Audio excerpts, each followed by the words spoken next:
Bien, familia, bienvenidos al estudio del día de hoy. Hoy vamos a ver el capítulo número 10 del libro de Romanos. Queremos recordarles que el capítulo 9, 10 y 11 están relacionados entre sí. Así que espero que esté siguiendo cada semana el capítulo en el cual estamos. La semana pasada Mauri nos habló en el capítulo número 9 y esto incluyó cómo Dios escogió al pueblo de Israel y fue su placer escogerlos como el pueblo especial para él. Y de ahí Dios extendió su misericordia a los gentiles y después llegó, por supuesto, a nosotros. Hoy vamos a entrar al capítulo número 10 del libro de Romanos. Quiero recordarles una vez más que necesitan leer cada capítulo de acuerdo a cada semana. Incluso tenemos versículos para memorizar en cada estudio. Hoy estaremos en el capítulo 10, donde es interesante lo que la palabra de Dios quiere enseñarnos. Si estuvieron aquí la semana pasada, se dieron cuenta de que no éramos parte del pueblo de Dios, que Dios tenía un propósito con un pueblo específico llamado el pueblo de Israel, al cual Él escogió. Y ahora vamos a ver una parte importante de cómo Dios extiende su misericordia también hacia nosotros y lo que significa parte de lo que es la justicia por la fe.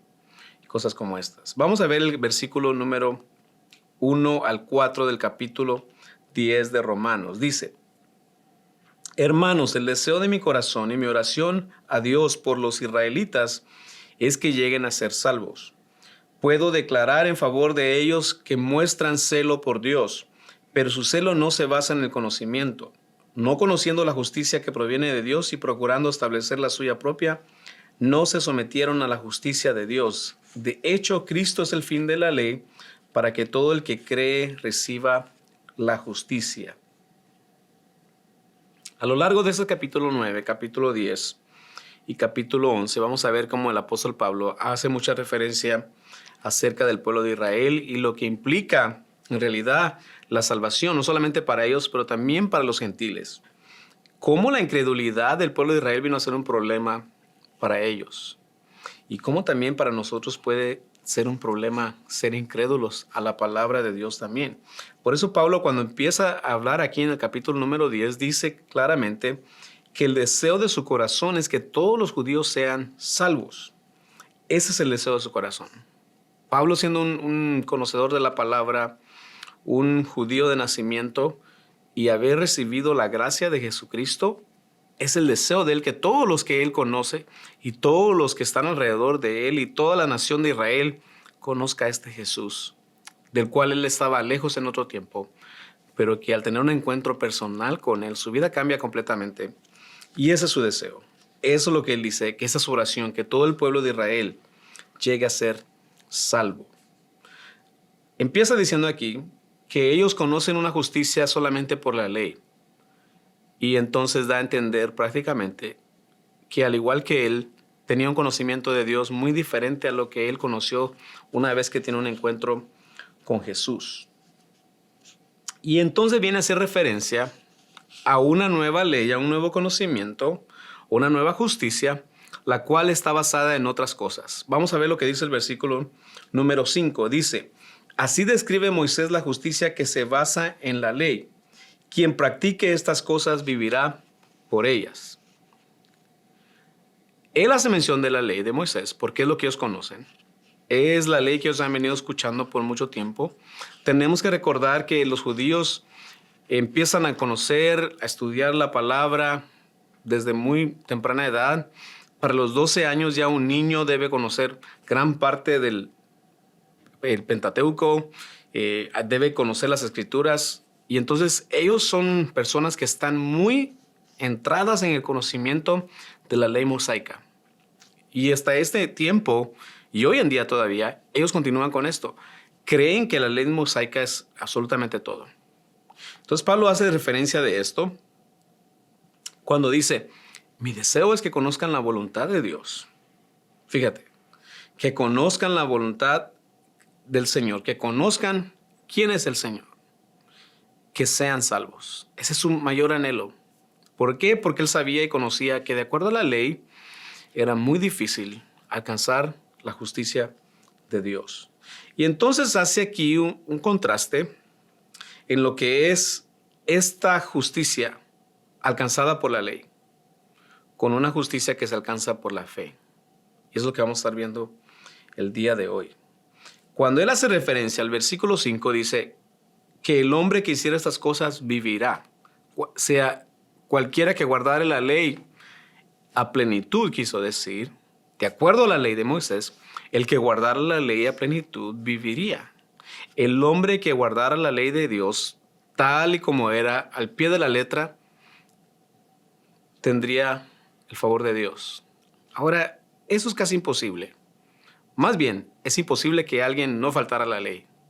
O sea, de acuerdo a lo que la ley mosaica decía, lo encontramos en el libro de Levítico, lo encontramos en el libro de Deuteronomio, que la ley, si de acuerdo a lo que establecía, si fallabas con un mandamiento, fallabas absolutamente con todos.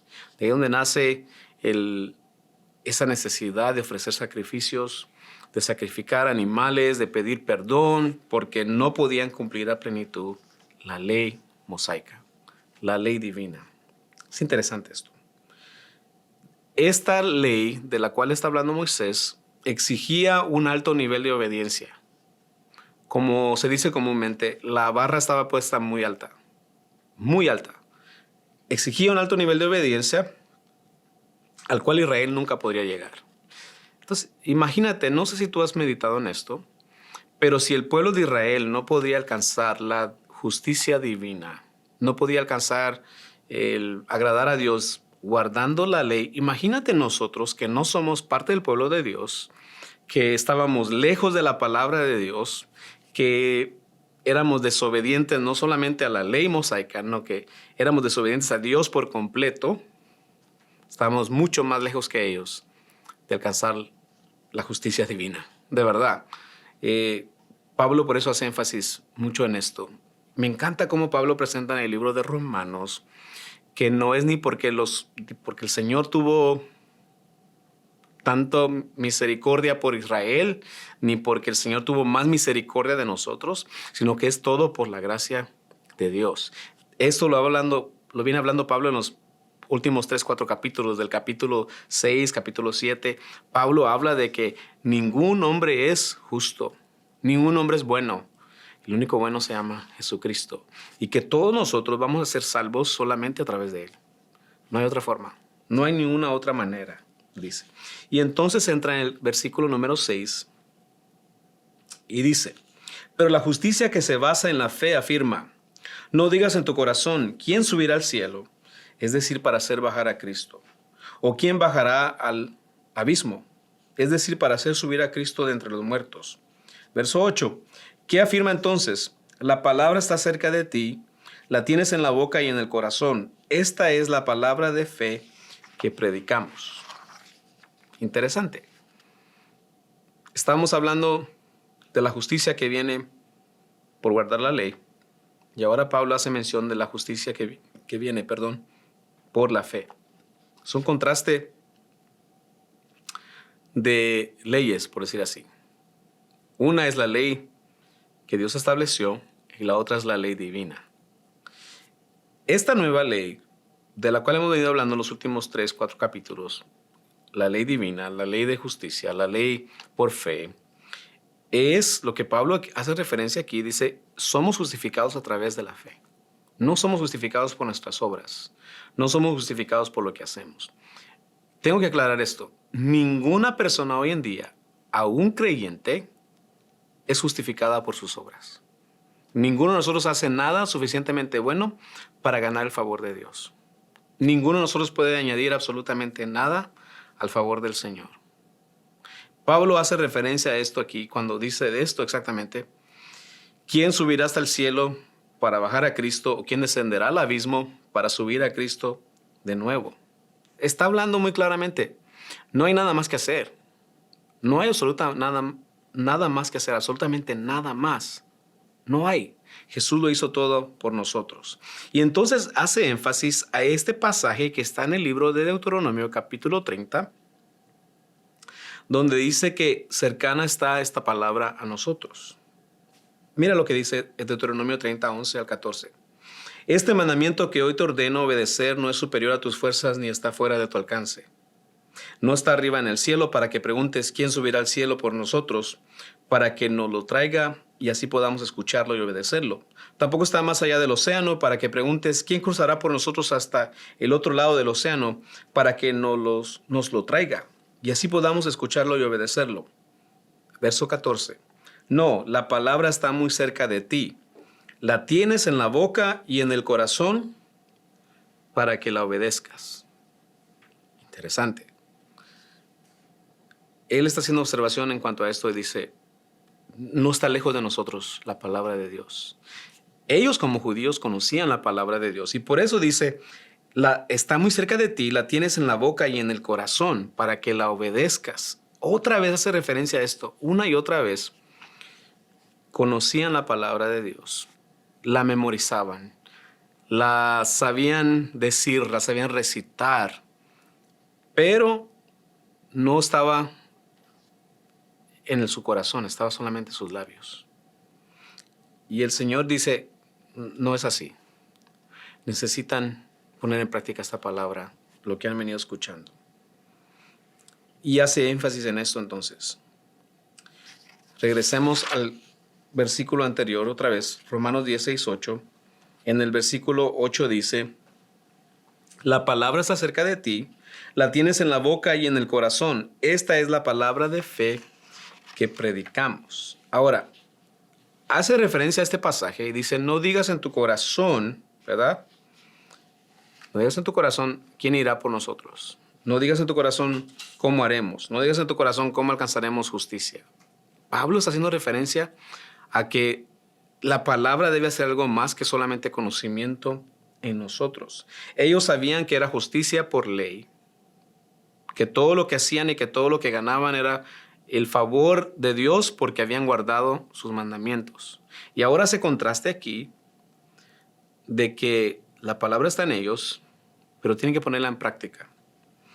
Y cuando comparamos el Deuteronomio 30 con el versículo que leímos ahorita, el versículo 8 de Romanos 10, hay una diferencia ahí. En Deuteronomio 30 dice que la palabra está en la boca y también en el corazón, para que la obedezcas. Para que la obedezcas. Y entonces va a entrar a este pasaje donde hace un contraste completamente diferente. Dice que este evangelio del cual hemos creído se cree primero en el corazón y luego se habla ¿con qué? Con la boca. ¿Te das cuenta? Son dos cosas diferentes. En el pasaje que leímos de Deuteronomio dice, esta palabra está en tu boca y está en tu corazón. Y ahora en este capítulo que estamos leyendo, Pablo va a entrar a decir que para creer en este Jesucristo, la palabra debe primero estar en el corazón y luego salir a la boca. Interesante, muy interesante. Pablo entonces interpreta estos versículos diciendo quién va a subir al cielo, quién va a bajar al abismo, ¿verdad? Haciendo énfasis a esto de que no habían entendido ellos, no habían entendido la palabra de Dios, no habían entendido la resurrección de Jesús. Estaban lejos de entender el plan divino de Dios. Es lo que quiere decir. Entonces, creer en la palabra de Dios es importante. Y es difícil pensar que una persona que lee la palabra de Dios, que la memoriza, no la esté viviendo. Pero es una realidad. Es increíble pensar que podemos conocer la Biblia de memoria y la palabra no está en nosotros.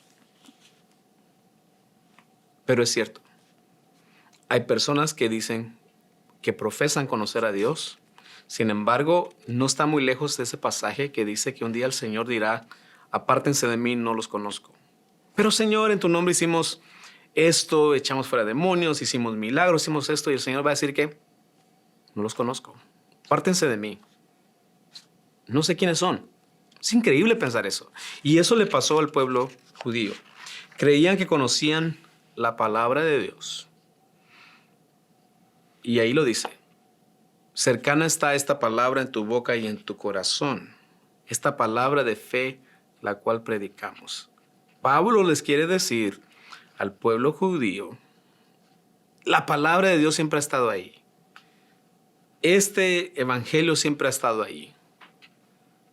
Pero ustedes no lo vieron. Estaba cerca, estaba en las palabras que ustedes decían. Y es cierto, lo que ellos escuchaban y lo que venían escuchando acerca de la ley, todo hacía referencia a Jesús. Todo hacía referencia a lo que el Señor iba a hacer. El evangelio, es cierto, aparece Jesús predicando el evangelio. Juan el Bautista aparece del desierto proclamando al Cristo y todo. Pero todos sabemos, y de acuerdo a los que hemos estudiado la Biblia, nos damos cuenta que el tiempo de la gracia empezó mucho más atrás. Desde el tiempo de Abraham. Aún podríamos decir que el tiempo de la gracia empezó en Adán y Eva. Dios proveyendo para ellos cuando pecaron. El Señor provee un cordero. Y de ahí Dios viene proveyendo para el pueblo, todo en referencia a lo que iba a hacer Cristo por nosotros. Es interesante la palabra de Dios. Pablo entonces dice que el único requisito que hoy necesitamos para creer a esta ley de fe es muy sencillo. Ya está en el versículo 9. Dice que si confiesas con tu boca que Jesús es el Señor y crees en tu corazón que Dios lo levantó de entre los muertos, serás salvo. Porque con el corazón se cree para ser justificado, pero con la boca se confiesa para ser salvo. Así dice la Escritura. Todo el que confíe en Él no será jamás defraudado. No hay diferencia entre judíos y gentiles, pues el mismo Señor es Señor de todos y bendice abundantemente a los que lo invocan. Porque todo el que invoca el nombre del Señor será salvo. Ahí está. ¿Te das cuenta el contraste de Deuteronomio con Romanos? Esta palabra está en tu boca, está en tu corazón, dice Deuteronomios. Y aquí Pablo dice lo contrario. Si crees en tu corazón que Jesús es el Señor y que Dios lo levantó de entre los muertos, serás salvo. Porque con el corazón se cree, más con la boca se confiesa para salvación. Interesante. Yo había leído estos pasajes muchas veces, una y otra vez. Esta palabra está cerca de tu boca y cerca de tu corazón. Y cuando leo Romanos 10 me doy cuenta y digo, wow, es cierto. Pablo lo voltea y dice, esta palabra debe estar en tu corazón primeramente y luego ser confesada con tus labios. Increíble. ¿Cuál es el requisito entonces? Creer, confesar, y entonces somos justificados y somos salvos. Pero la parte que nos toca hacer a nosotros es creer y confesar con nuestros labios. Increíble. De tener un libro de mandamientos, de tener una ley mosaica con tantos mandamientos que eran no solamente los 10 mandamientos, no, que el pueblo judío le añadió 600 y tantos más mandamientos, eran como 700 mandamientos que tenían que cumplir. Imagínate, el Señor ahora solamente dice que todo lo que tenemos que hacer es creer y confesar con nuestros labios y seremos salvos. Y cualquiera que oye este requisito dice, eso es imposible. ¿A poco solamente con eso somos salvos? Y entonces la respuesta de nosotros debe ser, ¿y a poco lo que Cristo hizo fue poco por nosotros? El Señor lo pagó completamente todo en la cruz. Hizo todo lo que necesitaba hacer. No hay nada más que hacer. Él cumplió la ley por nosotros, como hemos venido hablando en los capítulos anteriores. Y la palabra que Pablo usa aquí me encanta. Cuando dice, si confesares que Jesús es el Señor. En el original se usó la palabra kurios. Y kurios quiere decir una persona que está en eminencia, una persona que tiene potestad, que tiene poder. Y dice, si crees que el Señor es Señor de los señores, o sea, Señor sobre todas las cosas. Me encanta ese pasaje. Si tú crees que el Señor está sobre todas las cosas y que Él resucitó entre los muertos, si lo crees con todo tu corazón y lo confiesas con tus labios, dice, serás salvo. Y es cierto. En más de una ocasión alguien me ha dicho, quiero que venga a mi casa porque en mi casa está pasando esto, está pasando lo otro. Y la primera pregunta que hago es, ¿tú crees que el Señor es Señor sobre todas las cosas? Y le dice, sí, yo creo que el Señor es Señor sobre todas las cosas. ¿Y tú crees que el Señor es Señor en tu casa y en tu familia? Claro, por supuesto. Y entonces tengo que llevarlos. Me encantan los primeros capítulos de Colosenses, capítulo 1, capítulo 2. Y ahí dice que el Señor es Señor sobre todas las cosas, sobre todo lo creado, lo que está en el cielo, lo que está en la tierra y debajo de la tierra. Y en más de una ocasión me ha tocado decirle a la gente esto. ¿Tú crees en ese Señor, Jesús? Si tú crees en ese Señor Jesús, Jesús tiene dominio sobre todas las cosas. Y sé, y no quiero entrar en esto, sé que algunos lo creen y así lo practican, y está bien. Ungir su casa, tomar aceite, literalmente ungir las paredes, ungir las puertas, ungir las ventanas, no me aparto de eso, no tengo ningún problema. Pero creo que lo más importante es creer lo que dice, que el Señor es Señor sobre todas las cosas. Tú puedes practicar esas cosas y no creer que el Señor es Señor sobre todo. El pueblo de Israel lo hizo. Conocían la ley, practicaban sacrificios, practicaban diferentes ritos, hacían diferentes cosas. Ellos conocían lo que era derramar sangre en las paredes y en las puertas para que no entrara el ángel de la muerte, como hicieron en Éxodo. Ellos sabían lo que era ofrecer sacrificios para toda clase de cosas, para el perdón de los pecados, para que Dios los bendijera, cosas como esas. Traían sacrificio de sus frutos, traían de todo a la casa de Dios y estaban lejos de Dios. ¿Por qué? Porque no creían en su corazón que el Señor era el Señor de todas las cosas. Pablo entonces dice, porque todo el que invoque el nombre del Señor será salvo. Y eso habla del poder y la autoridad absoluta que tiene Jesús, no solamente en la tierra, sino en todo lo creado, en el universo. No hay límites para el poder del Señor. Yo no sé ustedes, a mí me encanta ver películas donde hay cosas del espacio. Me encanta, me fascina. Me fascina saber que hay 33 millones de millas de aquí, de un planeta al otro. Me encanta ver todo eso. ¿Y sabes por qué me gusta? Porque me abre mi entendimiento a un Dios que hace las cosas maravillosas, a un Dios que hace las cosas tan grandes, que yo con mi mente tan pequeña, tan torpe, no puedo entender. Pero sí puedo entender a pesar de todo eso, lo que dice la palabra, que el Señor es Señor de todas las cosas. Y que el Señor que hizo todas las cosas, que el Señor que creó todo el universo y que creó todas las plantas y creó todos los animales y que creó a todos y cada uno de nosotros, pagó el precio por nuestros pecados. Y todo lo que tenemos que hacer es confesarlo y creerlo. Nuestra confesión de Jesús como Señor no se debe limitar a lo que hacemos el domingo en nuestra congregación. No se debe limitar a lo que hacemos dentro de 4 paredes.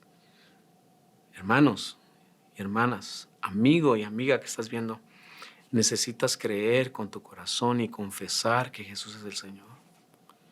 Y necesitas anunciar esto a otras personas. Y necesitas tener la seguridad de que el Señor es el Señor.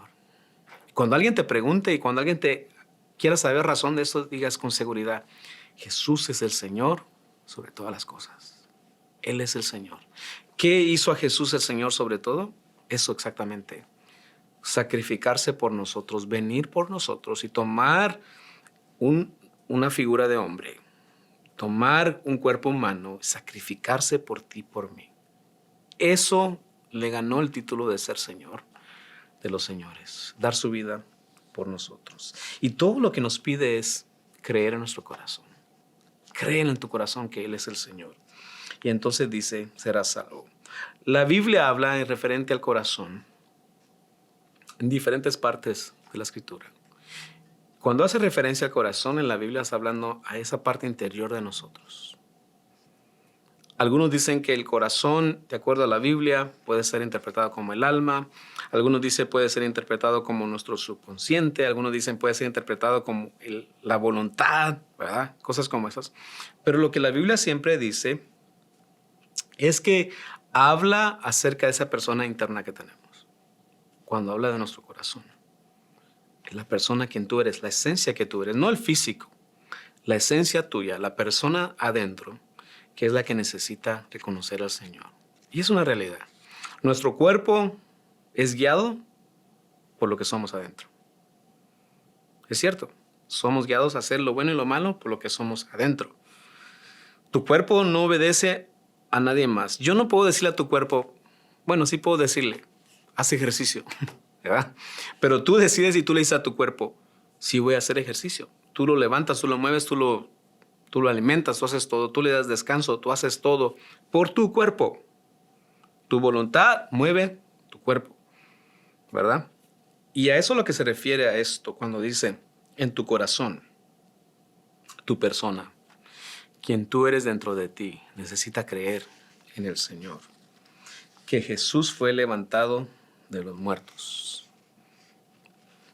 ¿Lo crees? ¿Que Jesús fue levantado de los muertos? ¿Lo has confesado con tus labios? Entonces eres salvo. Sí, sí creo en este Jesús que murió y resucitó, pero necesitas hacerlo un Dios personal. Dios es un Dios que ama a todo el mundo, sí. Pero Juan 3:16, donde dice el Señor dio a su único hijo por amor a todo el mundo, dio a su único hijo unigénito para que nadie se pierda, no se hace o no tiene efecto a menos que lo hagamos personal. Y que tú digas, yo creo que el Señor Jesús fue enviado por el Padre Celestial, su único hijo, a tomar mi lugar. Y entonces somos salvos. Creeremos en él. Pablo entonces dice que porque con el corazón se cree para justicia, pero con la boca se hace confesión para ser salvos. Interesante. Sigue diciendo más adelante, no hay diferencia entonces entre judío y griego, porque el Señor es Señor de quien lo invoque. Y eso es cierto. Y también, como dice, es el Señor de ricos y pobres. Espero que no haya aquí nadie todavía que tenga un problema con esto, pero creo que se nos ha inculcado un evangelio diferente. Muchos de nosotros creímos que el evangelio era un evangelio de los pobres, ¿verdad? Solamente los pobres van a alcanzar la misericordia de Dios. Y algunos han malinterpretado las bienaventuranzas. Bienaventurados los pobres de espíritu. Y algunos han interpretado, está hablando de los pobres. No está hablando de eso. Pobre de espíritu, cuando habla en la Biblia, es aquellos que reconocen y se humillan delante de Dios. Eso quiere decir. Pero este evangelio en realidad es para todos. Ricos y pobres. ¿Puede un rico ser salvo? Sí. ¿Puede ser un pobre ser salvo? Claro que sí. Pablo lo está diciendo aquí. No hay diferencia entre judío y griego. No hay diferencia entre rico y pobre. El único requisito es ese. Creerlo en el corazón y confesarlo con los labios. Lo mismo podríamos decir. ¿Puede una persona que está en la prisión pagando una cadena perpetua, pagando un crimen, recibir perdón? Claro que sí. Por supuesto. ¿Por qué? Por lo que el Señor hizo por nosotros. Y entonces entra en el versículo 14 y 15. Y ese es el llamado para la iglesia. Dice, ahora bien, ¿cómo invocarán a aquel en quien no han creído? ¿Y cómo creerán en aquel de quien no han oído? ¿Y cómo oirán si no hay quien les predique? ¿Y quién les predicará sin ser enviado? Así está escrito, qué hermoso recibir el mensajero que trae buenas nuevas. Referencia a lo que dice el libro de Isaías, que cuán hermosos son los pies del que trae y anuncia las buenas nuevas de paz. Pablo hace aquí 4 preguntas. ¿Quién invocará a Dios si no ha creído en él? ¿Cómo creerán al que no han oído? ¿Cómo oirán si no hay quien les predique? Y la cuarta es, ¿quién predicará sin ser enviado? 4 preguntas que es como quien dice el siguiente paso para los que hemos creído en Jesús. Muy fácil, muy hermoso recibir el evangelio y escuchar y decir, sí, soy salvo. Señor, te recibo como mi Señor, como mi Salvador. Perdóname, Señor. Wow, me has limpiado de mis pecados, me has hecho libre. Qué lindo, hermoso ser salvo. Confesarlo con nuestros labios. Sentir la salvación es lo más hermoso que hay. Pero luego Pablo entra aquí, como quien dice, vamos a movernos de kinder al primer grado. Y entonces dice, ¿y qué de aquellos que no han escuchado este evangelio? ¿Qué de aquellos que todavía no creen? ¿Quién va a ir? ¿Quién les va a predicar? Hay muchos que necesitan ser salvos, sí, pero ¿cómo lo van a oír? Es lo que está diciendo aquí. Nos hace un reto y un llamado a predicar este evangelio a otros, aquellos que no han escuchado. El primer requisito otra vez es que crean. ¿El mundo necesita ser salvo? Sí. ¿Cómo? A través de creer en Jesús. Pero ¿cómo van a creer en Él si no han oído de Él? Es lógico. No pueden creer en un Dios del cual no han oído. Otra vez nos lleva a lo que dijimos al principio. Hemos escuchado de este Jesús que pagó por nuestros pecados, que trae una ley nueva y diferente, que es la ley de la fe, la salvación por fe, la gracia divina. La gente necesita escuchar de este evangelio. No van a escuchar de Él o no van a creer en Él a menos que lo oigan. Y no pueden oír si nadie lo proclama en realidad. Y eso es trabajo de nosotros, el trabajo de la iglesia, proclamar el evangelio, proclamar a este Jesús. Y algunos necesitan ser enviados. Claro que sí. Algo que creemos muy fuerte nosotros es que la iglesia necesita enviar. Necesita tener misioneros, necesita ser personas en otros lugares. De todas clases, de todas razas, de todos lenguajes, necesitamos enviar personas a escuchar el evangelio de Jesús. De acuerdo a como dicen este pasaje de Pablo. Y entonces dice que son hermosos los pies de aquellos que anuncian el evangelio de la paz. Es una realidad. Hoy hay muchas personas corriendo a traer malas noticias. Pero no hay nada mejor que traer las buenas noticias de salvación. No sé si has conocido o sabes, pero hoy en día hay gente que quiere ser los primeros en dar las malas noticias. ¿Ya te enteraste de lo que está pasando aquí? Y son muy buenos para pasar malas noticias. Muy comunicativos. La pregunta es, ¿y qué tal el evangelio? ¿Estamos comunicando el evangelio? ¿Estamos comunicando las buenas nuevas? Porque el mundo necesita en realidad escuchar las buenas nuevas. Necesita escuchar que hay un Dios que reina sobre todas las cosas. Hay un Jesús que vino a salvarnos y que hay un Señor que quiere perdonar nuestros pecados. No solamente a nosotros, sino a muchos más. En el versículo 16, Pablo dice, no todos los israelitas aceptaron las buenas nuevas. Isaías dice, Señor, ¿quién ha creído a nuestro anuncio o a nuestro mensaje? Así que la fe viene como resultado del mensaje y el mensaje que se oye es la palabra de Cristo. Pero pregunto, ¿acaso no oyeron? Claro que sí. Por toda la tierra se difundió su voz, dice, sus palabras llegan hasta los confines del mundo. Pero insisto, ¿acaso no entendió Israel? En primer lugar, Moisés dice, yo haré que ustedes sientan envidia de los que no son nación. Voy a irritarlos como una nación insensata. Luego Isaías se atreve a decir, dejé que me hallaran los que no me buscaban. Me di a conocer a los que no me preguntaban por mí. Y en cambio, respecto de Israel, dice, todo el día extendí mis manos hacia un pueblo desobediente y rebelde. Ahí hace referencia a cuánto el pueblo de Dios escuchó la palabra y no la recibió. Pero Dios se complació en extender esta palabra a un pueblo gentil, a un pueblo que no le conocía. Y ahora la fe viene por el oír, dice, y el oír la palabra de Dios. Hay mucho que decir en este pasaje. Hay mucho que podríamos pasar en este capítulo 10 de Romanos. Hay bastante. Pero yo creo que Pablo es bastante claro en cuanto a esto. Cómo el Señor envía este mensaje. Y la preocupación de Pablo es que mucha más gente escuche el mensaje de salvación. Y esa debe ser la petición de nosotros y la preocupación nuestra. Que mucha más gente escuche este mensaje de salvación. El pueblo de Israel no estuvo dispuesto a escuchar la palabra de Dios. Y Dios se plació, dice aquí, en tener un pueblo que no lo conocía, que no le servía, y que de sus labios entonces naciera no solamente la adoración, la alabanza, pero también incluso la predicación del evangelio.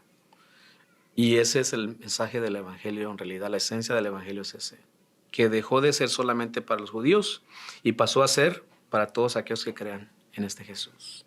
Yo te invito en este día a que medites en este capítulo 10. Si aceptaste al Señor, si crees en el evangelio, ahora necesitas hacer la otra parte. Proclamar a este Jesús proclamar y ayudar a difundir el Evangelio. No sé cómo Dios quiere usarte en esto. Enviando a alguien, testificándole a alguien, compartiendo con alguien lo que Dios está haciendo. Dios quiere hacer algo maravilloso en tu vida. Y entonces vas a ver que es una realidad este Evangelio, que es para todos. Y tu mayor gozo y tu mayor alegría va a ser el un día ver a alguien recibir a Jesús, que tú pensabas que nunca lo iba a hacer, que nunca lo iba a recibir. Un corazón duro que tú consideraste duro, pero que este mensaje de salvación vino a ablandar, tal y como lo hizo un día con nosotros. Quiero orar por nosotros esta tarde. Señor, gracias te damos. Te pedimos que nos ayudes a llevar este mensaje de salvación, Señor. Gracias por tu palabra, gracias porque podemos creer por fe y no hay otro requisito más que creerlo en nuestro corazón y confesarlo en nuestros labios. Ahora ayúdanos, Señor, a ser personas que proclamen el Evangelio, que compartan el Evangelio con otros, para que muchos más vengan, Señor, y te conozcan como Señor de sus vidas. Y así, Señor, tu nombre sea exaltado sobre todas las cosas. En el nombre de Jesús te damos gracias. Amén. Familia, nos vemos aquí la próxima semana. Espero que Dios haya hablado a sus vidas el día de hoy.